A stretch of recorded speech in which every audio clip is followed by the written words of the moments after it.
Hello, I'm Cole Wilkinson here with Kenny Andre to talk about our CSE 163 project on predicting the lifetime of lithium-ion batteries.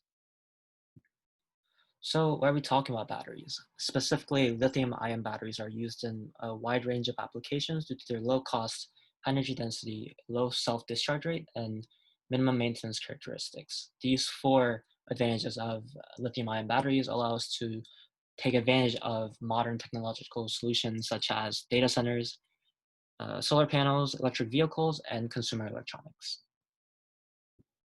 With such a long lifetime of batteries like that of lithium-ion batteries, comes a delayed record of performance. Accurately predicting the lifetime of lithium-ion batteries using data measured from early cycles would lead to opportunities in production and optimization of the battery technology. Modeling the lifetime of batteries could also lead to discovery of factors that affect the battery lifetime, which could improve the composition of batteries for optimal performance. These are the questions that we're going to answer through our project. How many charge-discharge cycles of a battery lead to a significant loss of capacity, which for us is 0.88 ampere hour? Can we predict the number of cycles for a battery to reach a significant loss of capacity using the machine learning model? And the third final question is how much does each feature contribute to the effectiveness of the model, and which feature contributes the most to the predictive power of the model?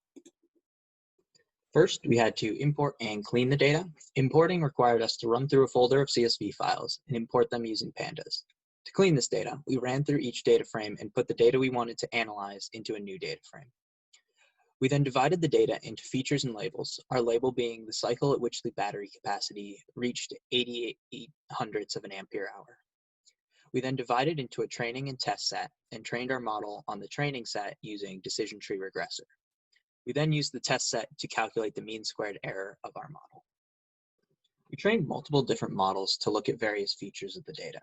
We trained models varying the max depth parameter from 1 to 20 to find the best hyperparameter for our specific data, and we found that to be around 4.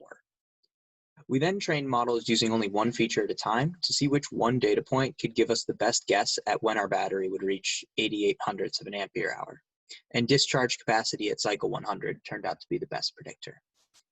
We then ran a similar analysis, but using two features at a time, and discharge capacity won out again at cycles 50 and 100. These are our results and analysis of the data. For the 3 batches we tested, the average number of cycles it took for the capacity to significantly drop was 840, 514, and 1,119 cycles. This variation in the number of cycles is largely due to the varying conditions between the batches under which the data was collected. And surprise, we can predict the number of cycles by training machine learning models. The optimal value of hyperparameter max depth was 4, and the best features were discharge capacity data at the 50th and 100th cycle.